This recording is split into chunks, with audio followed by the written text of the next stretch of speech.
untuk menghafalkan Al-Quran dimulai dari diri kita, kemudian kepada anak-anak kita. Adapun di dalam Al-Quran Allah Subhanahu wa Ta'ala menyebutkan bahwasanya Al-Quran itu adalah merupakan sebab kemuliaan kita di dunia dan di akhirat. Al-Quran adalah merupakan sebab kemuliaan bagi kita di dunia dan di akhirat. Dalam surah Al-Anbiya Allah Subhanahu wa Ta'ala berfirman, "Laqad anzalna ilaikum kitaban." Sungguh kami telah menurunkan kepada kalian kitaban, kitab, fihi dzikrukum.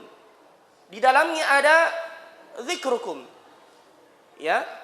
Apa makna dzikrukum dalam ayat ini? Kata Abdullah ibn Abbas radhiyallahu anhuma, fihi syarafukum. Di dalamnya ada kemuliaan bagi kalian. Afala ta'qilun? Apakah kalian tidak berakal untuk kemudian mengambil kemuliaan tersebut? Jadi banyak orang yang mencari kemuliaan dari jalan-jalan yang lain. Misalnya mereka mengira kemuliaan itu didapatkan ketika menjadi tenar dan masyhur. Padahal Allah Subhanahu wa Ta'ala berfirman dalam surah Al-Qasas, "Tilka ad-darul akhirah." Demikianlah negeri akhirat. "Naj'aluha lil ladzina la yuriduna 'uluwan fil ardi wala fasada." Yang kami tidak jadikan dan kami tidak siapkan kepada orang-orang yang senang dengan kemasyhuran dan ketenaran dan kerusakan di permukaan bumi, wal 'aqibatu lil muttaqin. Dan tempat kembali yang paling baik akan diberikan kepada orang-orang yang bertakwa. Jadi barang siapa yang mengambil Al-Quran, maka ia akan dimuliakan oleh Allah Subhanahu wa Ta'ala. Apa yang dimaksud dengan mengambil Al-Quran? Yaitu memindahkan Al-Quran minas suturi ila sudur. Memindahkan Al-Quran minas sutur. Apa yang dimaksud dengan as-sutur? Yang tertulis pada lembaran-lembaran mushaf ila sudur, ke dalam hati-hati kita. Dan Allah mensifatkan mereka itulah yang mendapatkan ilmu yang sebenarnya. Dalam Al-Ankabut Allah berfirman, "Bal huwa ayatun bayyinatun fi suduril ladzina utul ilm." Bahkan ia merupakan ayat-ayat yang nyata yang Allah Subhanahu wa Ta'ala jadikan di dalam dada orang-orang yang diberikan ilmu oleh Allah Subhanahu wa Ta'ala. Jadi ilmu yang sebenarnya yang disebutkan di dalam Al-Quran, Al-Hujurat, dalam surah Al-Mujadilah, "Yarfa'illahu alladhina amanu minkum walladhina utul ilma darajat." Itulah Al-Quran. Itulah Al-Quran. Sebagaimana perkataan Abdullah ibn Umar radhiyallahu anhuma, "Al-ilmu qala Allah wa qala Rasul." Ilmu adalah firman Allah dan sabda Rasulullah sallallahu alaihi wasallam. Dan ditambahkan oleh Imam Ibnul Qayyim, "Al-ilmu qala Allah wa qala Rasul wa qala as-sahabah." Firman Allah, sabda Rasulullah dan perkataan para sahabat. Dan perkataan Imam Syafi'i rahimahullah.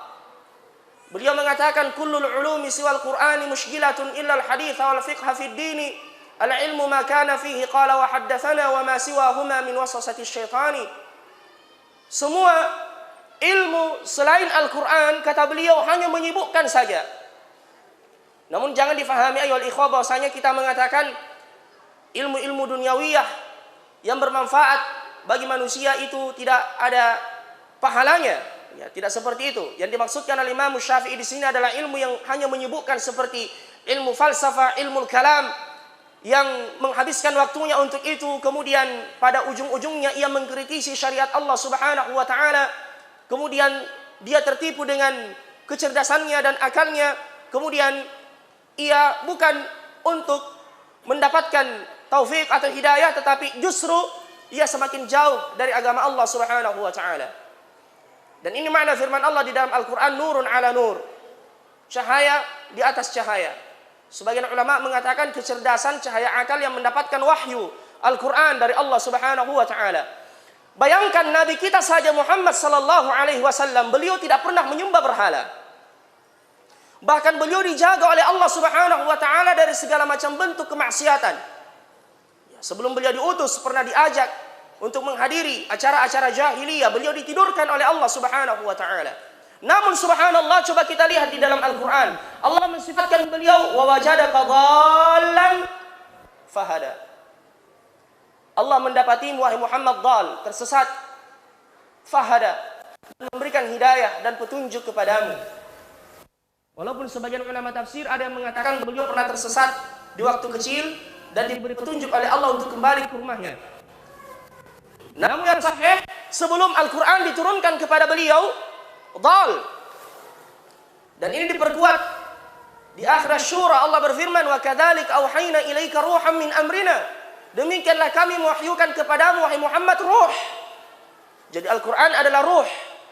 Barang siapa yang hidup bukan dengan Al-Quran, maka ibaratnya seperti bangkai yang berjalan di permukaan bumi ini. Aw man kana maitan fa ahyaynahu wa ja'alnahu nuran yamshi bihi fin nas kama mathaluhu fi dhulumat laysa bi kharijin minha. Coba lihat kaum muslimin, manusia secara umum hidup dalam kegelapan. Mereka hanya berlomba mengejar dunia. Kewajiban Tuhannya ditinggalkan, larut dalam kemaksiatan. Moral semakin bejat. Kemaksiatan merajalela di mana-mana. Ini kegelapan. Namun dengan Al-Quran yamshi fin nas. Dengan Al-Quran itu dijadikan cahaya, ia berjalan di tengah kegelapan manusia. Oleh karenanya ya ikhwal karim barakallahu fikum, Allah mengatakan kepada nabinya, wa kadzalika auhayna ilaika ruhan min amrina ma kunta tadri mal kitab wal iman walakin ja'alnahu nuran tamshi walakin ja'alnahu nuran nahdi bihi man nasha'u min ibadina wa innaka latahdi ila siratin mustaqim. Jadi Allah mensifatkan Al-Quran sebagai ruh, sehingga Nabi mensifatkan orang yang di dalam hatinya sedikit pun tidak ada Al-Quran. Nabi mengatakan, ar-rajulul ladzi laysa fi qalbihi syai'un min Al-Quran, seseorang yang tidak ada di dalam hatinya syai'. Nabi mengatakan syai', sedikit. Mengapa? Karena beliau tahu tidak semua umatnya bisa hafal Al-Quran. Tetapi syai'un min Al-Quran kal baitil kharib, seperti rumah yang rusak. Seperti rumah yang rusak. Ayol ikhwah. Namun orang yang berjalan bersama dengan Al-Quran, ya, walaupun ia tidak hafal Al-Quran, tetapi senang membaca Al-Quran dan berusaha untuk memahami maknanya, apatah lagi mentadabburinya dan mengamalkannya, maka ia akan dimuliakan oleh Allah Subhanahu wa taala. Wa innahu ladzikrul laka wa liqaumika wa sawfa tus'alun. Wa innahu, sesungguhnya Al-Quran, ladzikrul laka, kemuliaan bagi wahai Muhammad, wa liqaumik, dan untuk kaummu, wa sawfa tus'alun, dan kalian semua akan ditanya tentang Al-Quran di hari kiamat. Setiap di antara kalian, setiap di antara kita akan ditanya dengan Al-Quran di hari kiamat. Bagaimana penyambutan kita? Makanya mengapa Nabi sallallahu alaihi wasallam mengadukan umatnya yang memboikot dan mengabaikan Al-Quran? Wa qala ar-rasulu ya rabbi inna qaumi ittakhadhu hadzal qur'ana mahjura. Dan berkata Rasul, ya Rabb, ada di antara umatku yang memboikot Al-Quran, yang mengabaikan Al-Quran. Lagu-lagu dia hafal semua, Masya Allah. Bahkan diulang-ulangi, didendangkan dimanapun dia berada. Di rumah, di WC, di hammam. Padahal mungkin kebanyakannya adalah yang ada kesyirikan di dalamnya. Di WC ingat kamu, di sekolah ingat kamu, ya, di kamar ingat kamu. Nyanyian-nyanyian yang seperti itu diulang-ulangi. Ya, tetapi Al-Quran, wa'iyadzubillah, dia jauh darinya. Oleh karenanya, ikhwal karim barakallahu fikum, dan Nabi mengatakan kullu muyassarul lima khuliqalahu, setiap akan diberikan kemudahan sesuai dengan yang Allah Subhanahu wa taala berikan taufik kepadanya. Kita datang ke tempat ini tentu berharap kita ingin menjadi seorang penghafal Al-Quran. Dan tentu ini mudah bagi yang diberikan kemudahan oleh Allah. Allah telah menegaskan di dalam Al-Quran itu sendiri, wa laqad yassarnal Qur'ana lidzikri fahal min muddakir. Sungguh kami telah memberikan kemudahan pada Al-Quran. Fahal min muddakir, adakah di antara kalian yang ingin mengambil pelajaran darinya? Adakah di antara kalian yang ingin menghafalkannya? Ya, ini tantangan dari Allah Subhanahu wa taala untuk kita. Walaupun tentunya ayuhal ikhwah al-akarim, Nabi menyebutkan dalam hadis yang lain, ta'ahadul Quran fa innahu ashaddu taqassiyan atau ashaddu tafallutan minal ibli fi uqliha. Ikatlah Al-Quran dengan baik, karena sesungguhnya ia lebih liar dari unta yang diikat. Ya, jadi Al-Quran, dan semua para penghafal sepakat atau syibhul ijma', wallahu alam, mereka mengatakan menambah hafalan baru itu mudah, yang sulit menjaganya. Makanya ini yang dimaksudkan oleh Nabi, asyaddu tafallutan wa taqassiyan minal ibli fi uqliha. Dia lebih liar. Hari ini kita telah mengkhatamkan amma yatasaalun, Masya Allah, lancar disetorkan kepada Syekh. Besok masuk menghafal An-Nazi'at, masuk Abasah, kabur amma yatasaalun. begitu seterusnya. Dan disinilah perjuangan itu ayyuhal ikhwal karim, barakallahu fikum. Ya. Oleh karenanya, tentu di dalam menghafalkan Al-Quran di samping yang merupakan taufik dari Allah Subhanahu wa taala, dibutuhkan kesabaran, dibutuhkan semangat, ya, dan dibutuhkan keuletan dan kedisiplinan, ini yang paling penting. Ya. Dan tentunya orang-orang yang berada di sekitar kita, ya, teman-teman kita yang membantu kita untuk itu, murajaah bersama dan seterusnya, itu juga sangat mendukung dan sangat membantu kita. Jadi ayyuhal ikhwal karim, ini diantara keutamaan yang Allah Subhanahu wa taala sebutkan di dalam Al-Quran tentang penghafal Al-Quran. Ditambah lagi dalam hadis Nabi sallallahu alaihi wasallam, sebagaimana kata beliau, al-mahiru bil Quran ma'as safaratil kiramil bararah. Orang yang mahir dengan Al-Quran, kedudukannya bersama dengan para malaikat. Dalam riwayat yang lain dikatakan al-mahiru bil Quran wa huwa hafidhul lahu. Orang yang mahir dengan Al-Quran dan ia menghafalkannya, maka kedudukannya bersama dengan malaikat Allah Subhanahu wa taala. Sehingga sebagian ulama kita mengatakan, agar kita mampu termotivasi untuk menghafalkan Al-Quran, ya, hadirkanlah beberapa niat di dalam hati kita, ya. Tetapi yang pertama tentunya kita menghafal karena Allah Subhanahu wa taala. Yang pertama tentunya kita menghafal lillah, karena Allah Subhanahu wa taala. Karena semua kita nanti di hari kiamat akan dites. Ujiannya di hari kiamat. Mungkin ada wisuda penghafal Al-Quran. Tapi ingat, di hari kiamat ada wisuda penghafal Al-Quran. Akan dikatakan kepadanya Iqra, disuruh membaca. Dan nanti tidak ada lagi mushaf. Ya. Baca dari apa yang Anda hafalkan. Iqra. Warattil, tartilkan. Kama kunta turattilu fid dunya, sebagaimana engkau dulu membacanya dengan tartil di dunia. Warqa, wartaqi, dan naiklah. Subhanallah. Naiklah. Fa inna manzilataka inda akhir ayatin taqra'uha. Sesungguhnya kedudukanmu hari ini kembali kepada ayat yang terakhir yang engkau baca dulu di dunia. Dan ini keutamaan orang yang hafal Al-Quran. Karena untuk menghafalkan Al-Quran harus selalu diulangi, dimurajaah. Ya. Walaupun sebagian ulama mengatakan tidak lepas juga keutamaan orang yang banyak membaca Al-Quran. Ya. Walaupun dia tidak menghafalkannya. Dan tentu kita memadukan antara hafalan dengan membaca dari mushaf. Ya, membaca dari mushaf. Ya, sebagaimana Utsman ibn Affan radhiyallahu anhu disebutkan dalam sirah beliau, 2 mushaf beliau yang usang, yang lusuh. 2 kali beliau ganti mushaf. Karena banyaknya beliau membaca dari mushaf. Sampai beliau meninggal dunia, syahid, ya, dibunuh. Dan mushaf itu ada dalam pelukan beliau. Dan ketika saudara perempuan dari Imam Malik rahimahullah ditanya, "Ma syughulu Malik fi baiti?" Apa yang selalu dilakukan oleh Imam Malik di rumahnya, beliau mengatakan bainal mushafi wat tilawah. Antara mushaf dengan tilawah, tanpa melihat mushaf. Padahal beliau juga adalah orang yang sibuk.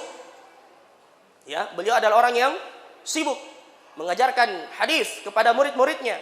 Beliau juga punya keluarga. Ya, menghidupi mereka. Namun hal itu tidak memalingkan beliau untuk menyibukkan diri dengan Al-Quran. Kita ini biasanya sok sibuk. Kita biasanya apa? Sok sibuk. Sok sibuk padahal Masya Allah, ya, update-nya jalan terus. Ya, kemudian dia sempat untuk membaca. Makanya subhanallah, ada seorang sopir taksi, ini ceritanya di Pakistan. Ia menghafalkan surah Al-Baqarah di lampu merah. Sopir taksi hafal Al-Baqarah di lampu merah. Mengapa setiap dia berhenti di lampu merah? Biasanya kita, bahkan subhanallah, terkadang ada sopir saya lihat berhenti di lampu merah, ia keluarkan handphonenya main game. Kalau sudah kuning di pause baru lanjut lagi. Ya. Namun orang ini subhanallah, setiap kali berhenti di lampu merah, ia menambah lagi hafalannya, mengulangi sampai dikatakan dia menghafalkan surah Al-Baqarah di lampu merah. Dan kalau sudah Al-Baqarah dihafalkan, ini sudah lumayan. Ya. Kata Abdullah bin Mas'ud radhiyallahu anhu, kami di zaman Nabi sallallahu alaihi wasallam idza hafidha ahaduna al-Baqarah tajadda fina. Kami di zaman Nabi, kalau sudah ada yang hafal surah Al-Baqarah saja, itu sudah menjadi orang yang terhormat di antara kami. Apalagi ditambah dengan Alu Imran. Kata Nabi sallallahu alaihi wasallam, bacalah Al-Baqarah dan Alu Imran, fa innahuma ta'tiyani yaumal qiyamah fa ka'annama ghamamatan aw ghayayatan aw tayr sawaf tahujjani an ashabihima. Bacalah Al-Baqarah dan Ali Imran. Karena sesungguhnya di hari kiamat ia akan datang menaungi pemiliknya seperti dua awan atau seperti dua kelompok burung yang menaungi orang tersebut dari panasnya di padang mahsyar di hari kiamat ketika matahari didekatkan di ubun-ubun kita. Subhanallah. Kita tidak mau ini ya ikhwal karim. Tentu kita ingin. Jadi kalau kita tidak mampu menamatkan hafalan Al-Quran 30 juzuk, minimal surat-surat pilihan yang ada keutamaan yang disebutkan oleh Nabi sallallahu alaihi wasallam, Al-Baqarah, Al-Imran, kemudian hafal lagi Tabarakalladzi biyadihil mulk, baca setiap malam, yang akan dengannya seseorang diselamatkan dari fitnah kubur. Kemudian Al-Kahfi di malam Jumat, hafalkan surah-surah yang seperti ini, itu saja yang diulang-ulangi, tidak mengapa. Ya, walaupun kalau kita ada niat untuk menghafalkan semua, Masya Allah, itu keutamaan yang lebih besar. Namun kita orang-orang yang sibuk, pilihlah surah-surah pilihan. Ya, pilihlah surah-surah pilihan, itu saja terus yang kita ulang-ulangi. Tidak mengapa, ayuhal ikhwal akarim. Bahkan Abdullah ibn Mas'ud radhiyallahu anhu disebutkan bahwasanya beliau mengkaji atau mempelajari Al-Baqarah 12 tahun. 12 tahun beliau di surah Al-Baqarah. Dan ketika beliau menyelesaikan nahara jazuran, beliau menyembelih seekor unta sebagai wujud kegembiraannya kepada Allah Subhanahu wa taala. Begitulah para salaf rahimahumullah tabaraka wa taala. Mereka menghafalkan Al-Qur'an bukan sekedar memindahkan sebagaimana saya katakan tadi minas suturi ila sudur, tetapi lebih dari itu memang benar-benar mereka jadikan sebagai pedoman dalam hidup mereka, sehingga dikatakanlah di zaman mereka Al-Qur'an itu berada di pasar-pasar, di jalan-jalan, karena memang nilai-nilai Al-Qur'an diterapkan dalam kehidupan mereka. Penghafal banyak. Namun dalam riwayat dikatakan orang yang paling banyak orang-orang munafik itu dari para qurra. Waliyadzubillah. Na'udzubillah min dzalik. Oleh karenanya ini yang penting saya sampaikan tadi. Yang pertama tentunya menghafal karena Allah Subhanahu wa taala. Dalam hadis Nabi menyebutkan man ta'allama ilman mimma yubtagha bihi wajhullah la yata'allamu illa liyusiba 'ardan min 'aradid dunya lam yajid 'arfal jannah. Barang siapa yang menuntut ilmu yang semestinya ia niatkan karena Allah, namun hanya untuk mendapatkan sedikit dari keuntungan duniawiyah, ia tidak akan mencium baunya surga. Maksudnya tidak akan dimasukkan ke dalam surga. Karena Allah berfirman, la in asyrakta la yahbatanna 'amaluka wa la takunanna minal khasirin. Orang yang menghafal bukan karena Allah. Misalnya sekedar menghafal untuk, mohon maaf, ikut musabaqahan, ya, untuk mendapatkan hadiah. Walaupun Syekh Al-Utsaimin, dan ini sudah sering kita sampaikan, ketika ditanya apa hukum ikut musabaqah menghafal Al-Quran, beliau menjawab, ikutlah musabaqah untuk hafal Al-Quran, dan jangan hafal Al-Quran untuk ikut musabaqah. Beda ya? Ikut musabaqah untuk bisa kita menghafal Al-Quran, menjadi motivasi. Dan jangan sebaliknya ikut musabaqah, menghafal Al-Quran semata-mata untuk ikut musabaqah. Atau dikatakan seorang hafil, Masya Allah, walaupun jika ada sedikit dari keuntungan duniawiyah atau pujian yang datang kepadanya tanpa ia inginkan, itu tidak merusak pahalanya insya Allah selama ia niatkan karena Allah. Yang disebutkan oleh Nabi, tilka busyra ajil lil mu'min. Itu adalah merupakan kabar gembira yang dipercepat bagi orang yang beriman. Kemudian ikutkan juga dengan niat-niat yang lain yang disebutkan oleh Nabi sallallahu alaihi wasallam. Misalnya untuk memberikan syafaat kepada kedua orang tua. Walaupun riwayatnya dilemahkan oleh sebagian ulama. Tetapi subhanallah, jika kita yang menjadi sebab anak-anak kita bisa menghafalkan Al-Quran, orang yang menunjukkan seseorang ke jalan yang lurus, ke jalan yang benar, maka ia akan mendapatkan pahala dari orang tersebut yang melakukannya tanpa mengurangi pahala mereka sedikit pun. Sokong mereka, motivasi mereka, dampingi mereka, antar jemput mereka. Disitulah pengorbanan orang tua. Antar jemput anak kita, insya Allah Allah tidak akan menyia-nyiakan usaha kita. Inna Allah la yudhi'u ajral muhsinin. Allah tidak akan menyia-nyiakan usaha yang dilakukan oleh orang-orang yang melakukan kebaikan.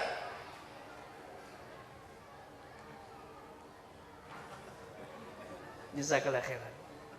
Ya. Kemudian ikutkan lagi dengan niat yang lain agar memberi syafaat bagi kita di hari kiamat. Iqra'ul Qur'an fa innahu ya'ti yaumal qiyamati syafi'an li ashabi. Kemudian untuk meraih kemuliaan, makanya di zaman Nabi sallallahu alaihi wasallam coba kita lihat, beliau sangat memuliakan ahlul Qur'an, para penghafal Al-Qur'an. Dalam hadis beliau mengatakan ya ummul qaum aqra'uhum. Ya, ketika salat yang menjadi imam adalah orang yang paling banyak hafalan Al-Qur'annya. Kemudian ketika ada orang yang syahid di sebuah peperangan dan ada beberapa sahabat yang syahid misalnya, dan terpaksa dikuburkan massal atau 2 orang dalam satu lahat, dalam satu kubur. Nabi bertanya, siapa di antara keduanya yang paling banyak hafalan Qur'annya? Dan didekatkanlah di lahat yang paling banyak hafalan Al-Qur'annya. Kemudian majlis syuranya Umar radhiyallahu anhu. Kana al-qurra ashabu majlis Umar kuhulan kana au syubbana. Disebutkan bahwasanya yang senantiasa berada di majelisnya Umar, yang mengelilingi beliau, yang menjadi penasehat beliau untuk menjalankan pemerintahan adalah ahlul Quran, para penghafal Al-Quran, orang tua atau anak muda, bahkan anak kecil. Bayangkan, Ibnu Abbas kita tahu, beliau masih belia ketika Nabi SAW meninggal dunia, dan Umar mengikutkan Ibnu Abbas dalam majelisnya Umar radhiyallahu anhu karena pemahamannya terhadap Al-Quran. Jadi dimuliakan di zaman Nabi sallallahu alaihi wasallam. Bahkan kita disuruh untuk memuliakan para penghafal Al-Quran sebagaimana kata Nabi sallallahu alaihi wasallam dalam hadisnya, "Inna min ijlalillahi ijlalu dzisyabatil muslimi wa dzis-sultanil muqsit wa 'amilil Qur'an ghairal jafi anhu wal ghalifi." Sesungguhnya di antara bentuk pengagungan kita kepada Allah, mengagungkan orang yang sudah tua yang beruban, seorang muslim yang beruban, ya. Kemudian pemimpin yang adil dan penghafal Al-Quran, hamilul Quran. Hamilul Quran. Dan orang yang menghafalkan Al-Quran akan diharamkan darinya api neraka. Ya, sebagaimana kata Nabi sallallahu alaihi wasallam, la yu'adzibullahu qalban wa'al Quran. Allah Subhanahu wa taala tidak akan mengadab orang yang di dalam hatinya ada Al-Quran. Orang yang di dalam hatinya ada Al-Quran. Tidak cukupkah ini ayuhal ikhwah menjadi motivasi bagi kita untuk menghafalkan Al-Quran? Ya. Oleh karenanya berdoalah kepada Allah Subhanahu wa taala dengan penuh khudu', dengan penuh pengharapan kepada Allah Azza wa Jalla agar diberikan kepada kita kemudahan dan diberikan keberkahan pada umur-umur kita, dan diberikan kepada kita kemampuan dan kesungguhan serta kesabaran. Yang dengan demikian Allah Subhanahu wa taala akan memberikan kepada kita taufik insyaallah. Dan ingat, menghafal Al-Qur'an tidak pandang umur. Jangan kita mengatakan saya sudah tua, kalau begitu anak-anak saya saja. Ya, jangan seperti itu ayolah ikhwah. Jadikan program seumur hidup kita hafal Al-Qur'an. Ya, program seumur hidup kita. Ya, walaupun sedikit demi sedikit, yang penting kita berjumpa dengan Allah Subhanahu wa taala dan ada usaha bagi kita untuk menghafalkan ayat-ayat Allah Subhanahu wa taala. Semoga acara ini pada hari ini bisa bermanfaat untuk kita semua insyaallah, dan semakin menambah kepada kita, memberikan kepada kita motivasi untuk memperhatikan Al-Quran, ya, dan semoga Allah Subhanahu wa taala merahmati kita dengannya dan mengumpulkan kita bersama dengan ahlul Quran, ahlullahi wa khassatuh. Innahu waliyyu dzalika wal qadiru alaih. Subhanakallahumma rabbana wa subhanakallahumma bihamdika asyhadu an la ilaha illa anta wa astaghfiruka wa atubu ilaik. Wa akhiru da'wana alhamdulillahi rabbil alamin. Assalamualaikum warahmatullahi wabarakatuh.